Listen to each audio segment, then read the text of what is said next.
राधे राधे साथियों, important MCQ series के next session में आप सभी का स्वागत है। जैसा कि आपको पता है, हम इम्पॉर्टेंट क्वेश्चन डिस्कस करने जा रहे हैं। So without wasting any time, let's begin the session. सबसे पहला हमारा क्वेश्चन है, laws of heredity was given by. Heredity का क्या मतलब होता है, सबसे पहले ये समझिए। तो जो कैरेक्टर होता है उसका माता पिता से उसकी संतान में ट्रांसफ़र होना, यही हेरिडिटी होता है। ठीक है, इसी को हम क्या कहते हैं, हेरिडिटी कहते हैं। ठीक है, तो लॉ ऑफ हेरिडिटी किसने दिया था, ये हमारा क्वेश्चन है। तो it was given bye Mendel. किसने दिया था, मेंडल ने दिया था।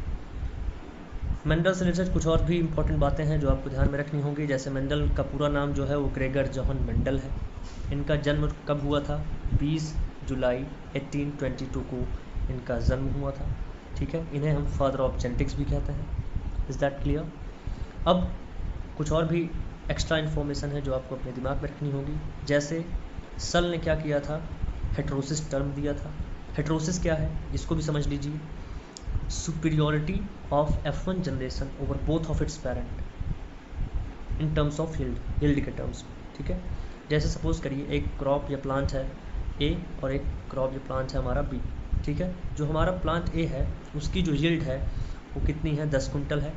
दूसरा जो हमारा प्लांट B है उसकी जो यील्ड है 20 कुंटल है। इन दोनों को क्रॉस कराने के बाद जो F1 जनरेशन वाला प्लांट मिल रहा है उसकी जो यील्ड है वो है 30 कुंटल। तो क्या है, सुपीरियर है ना यील्ड के टर्म्स में। इसी को हम क्या कहते हैं, इसी को हम हेट्रोसिस कहते हैं। ठीक है, नेक्स्ट आपका ऑप्शन क्या है, डार्विन। तो डार्विन ने जो है थियोरी ऑफ पैनजीन्स दी थी। देखो, मेंडेलियन जो एरा है वो डिवाइड हुआ है दो कैटेगरी में, एक प्री मेंडेलियन एरा और एक post Mendelian era. Pre Mendelian era जो है उसमें जो थियोरी है, थियोरी ऑफ पैनजीन्स, वो डार्विन ने ही दी। ठीक है, और लैमार्क ने क्या दिया था, तो इन्होंने भी दिया था। प्री मेंडेलियन एरा पहले जो थियोरी एक थी, जो theory of acquired character was given bye Lamarck, और इस थियोरी को थियोरी ऑफ लैमार्किज्म भी कहते हैं।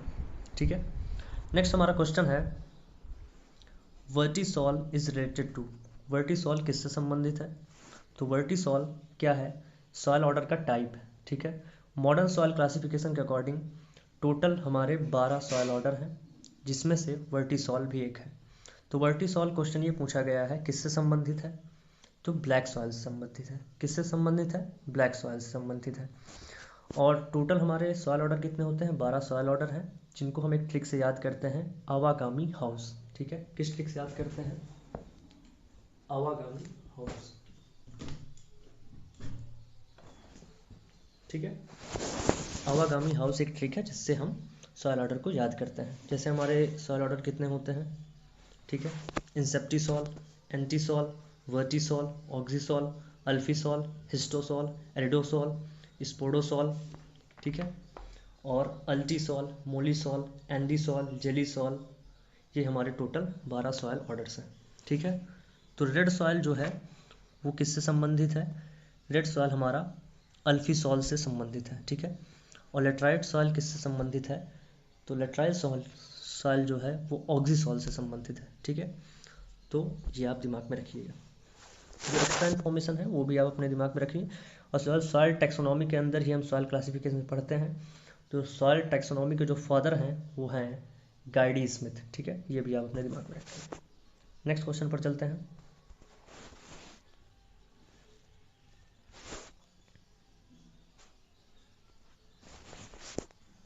The Indian born scientist who was awarded the Nobel prize for deciphering the genetic code. ठीक है, उस इंडियन बॉर्न साइंटिस्ट का नाम आपको बताना है जिनको अवार्ड मिला था, नोबेल प्राइज़ मिला था जेनेटिक कोड के रिगार्डिंग, जो उन्होंने थियरीज दी थी या जो इम्पोर्टेंट एक्सप्लेनेशन उन्होंने जो कॉन्सेप्ट दिए थे उसके रिगार्डिंग। तो ऑप्शन है हमारा हरगोविंद खुराना, क्रिक, वॉटसन, बोस। ठीक है, तो किसने दिया था, हरगोविंद खुराना ने दिया था। ठीक है, किसने दिया था, हरगोविंद खुराना ने दिया था। इस बात का आप दिमाग में रखेंगे। ठीक है, तो इसका राइट आंसर होगा हरगोविंद खुराना। ठीक है,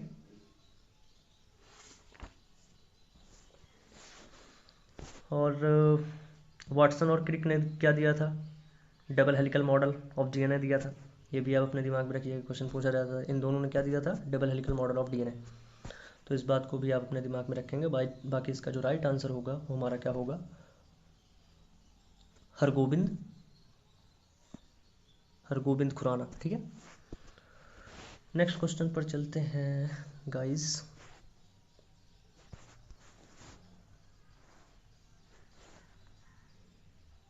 कम से कम 2 क्वेश्चंस तो कवर अप हो ही जाएं। ठीक है, क्वेश्चन है सल्फर कंटेनिंग अमीनो एसिड, इसमें से कौन सा सल्फर कंटेनिंग अमीनो एसिड है। क्वेश्चन ये पूछा गया है, बहुत बार एग्जाम में पूछा जाता है क्वेश्चन सल्फर से रिलेटेड, तो इस चीज़ को भी आप अपने दिमाग में रखेंगे। ठीक है, तो इसमें से क्या होगा, पहला ऑप्शन है लाइसिन, ग्लाइसिन, मेथियोनाइन या ग्लूटामाइन। ठीक है, तो मैं आपको बता दूं कि जो सल्फ़र कंटेनिंग अमीनो एसिड होते हैं वो 3 बहुत इंपॉर्टेंट हैं। एक है सिस्टीन, एक है सिस्टाइन और एक है मेथियोनाइन। तो इसमें से सिस्टीन और सिस्टाइन तो ऑप्शन में है नहीं, एक ही ऑप्शन में है मेथियोनाइन। तो जो आपका राइट आंसर होगा वो मेथियोनाइन होगा। ठीक है, तो methionine will be the right answer.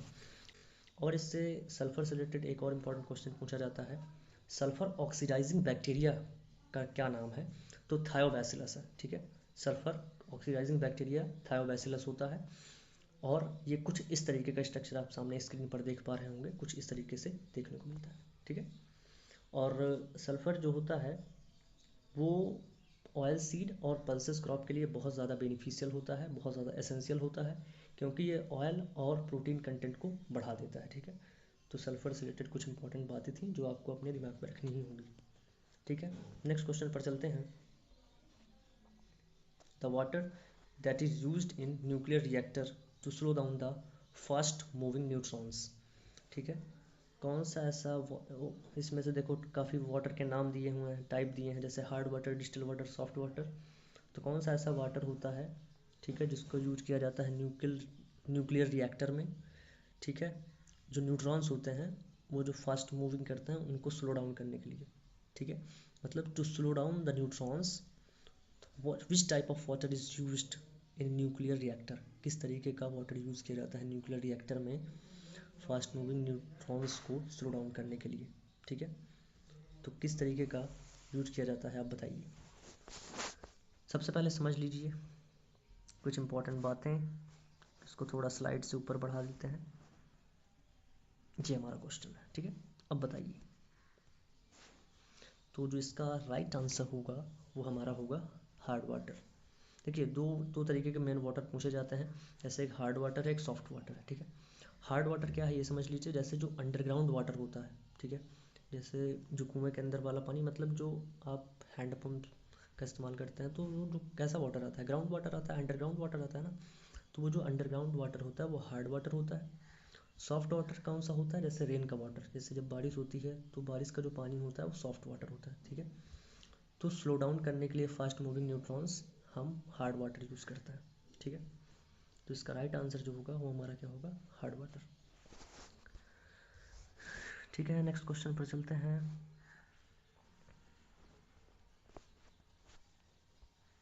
एक क्वेश्चन है इस पे, बाकी आके पेज पे है। क्वेश्चन क्या है, disease caused by zinc deficiency, कौन सी डिजीज़ जो है वो जिंक की डेफिशिएंसी की वजह से होती है, ये क्वेश्चन है। तो क्या मोज़ाइक होता है, तो मोज़ाइक एक वायरल डिजीज़ है, जैसा कि आपको पता होना चाहिए। वाइट, ये बग नहीं होगा, बर्ड होगा। ठीक है, वाइट बर्ड ऑफ मेज, तो ये जिंक की वजह से होता है, डाईबैक की वजह से होता है, या विपटेल इन कालीफ्लावर की वजह से होता है। तो किस वजह से होता है, इसमें होगा वाइट बर्ड ऑफ मेज की वजह से, जिंक की डेफिशिएंसी से जो प्रॉब्लम देखने को मिलती है मक्के में वो वाइट बर्ड देखने को मिलती है। तो इसका जो राइट आंसर होगा वो वाइट बर्ड ऑफ मेज, ये बग नहीं होगा, बर्ड होगा, आप इसको राइट कर लीजिएगा। ठीक है, तो इसका राइट आंसर जो होगा वो हमारा क्या होगा, वाइट बर्ड ऑफ मेज।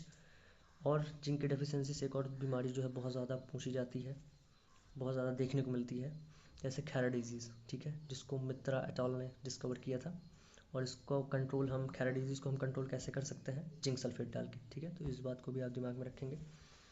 डाईबैक जो प्रॉब्लम है वो बोरॉन की डेफिशिएंसी की वजह से देखने को मिलती है, और विपटेलिन कलीफ्लावर ठीक है। विपटेल जो है कॉलीफ्लावर में एक बीमारी है जो कि मोलिब्डेनम के डेफिशिएंसी की वजह से देखने को मिलती है। ये सब डिजीज़ नहीं है, these are the basically disorders, okay, physiological nutritional disorders, okay. इसका राइट आंसर होगा वाइट पेज ऑफ मीट।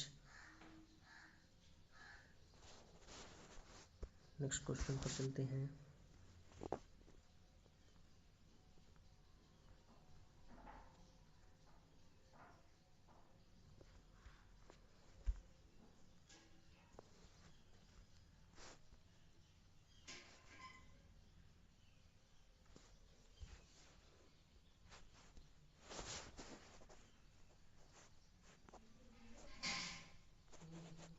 थोड़ा सा बड़ा करते हैं सो दैट कि आपको अच्छे से दिखे।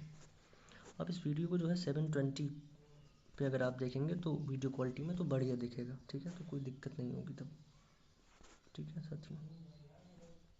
तो आप उस पर जो है देखने का प्रयास करिए। क्वेश्चन क्या है? The science that deals with the study of reptiles, ठीक है। रेप्टाइल्स ऐसे ऑर्गेनिज्म होते हैं जो रेंगने वाले होते हैं, ठीक है। तो ऐसी साइंस जिसमें हम रेप्टाइल्स के बारे में पढ़ते हैं उस साइंस को हम क्या कहते हैं? तो उस साइंस को हम कहते हैं हर्पेटोलॉजी। क्या कहते हैं? हर्पेटोलॉजी, ठीक है। इस बात को आप दिमाग में रखिएगा, इसका यही राइट आंसर होगा। तो D will be the right answer. Next question पर चलते हैं। Splitting up of water molecule in plant cell in the presence of sunlight.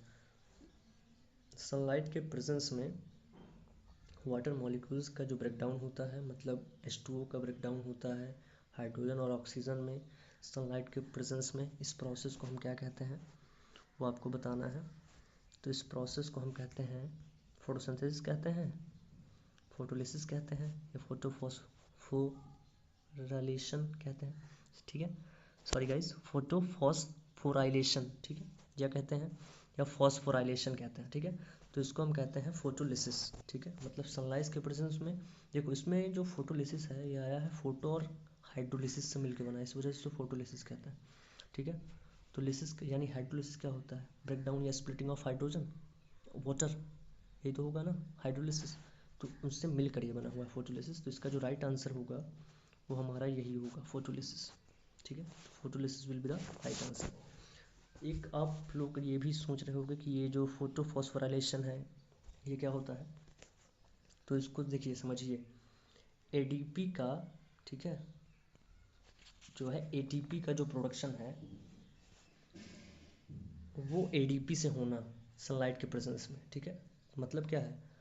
The process of production of ATP molecules from the ADP during photosynthesis. Photosynthesis के समय जो ADP मतलब एंडीनोसिन diphosphate से triphosphate का production होना सनलाइट के presence में, यही फाइटोफॉस्फोराइलेशन होता है, ठीक है। इस चीज़ को आप अपने दिमाग में रखिएगा। नेक्स्ट क्वेश्चन पर चलते हैं।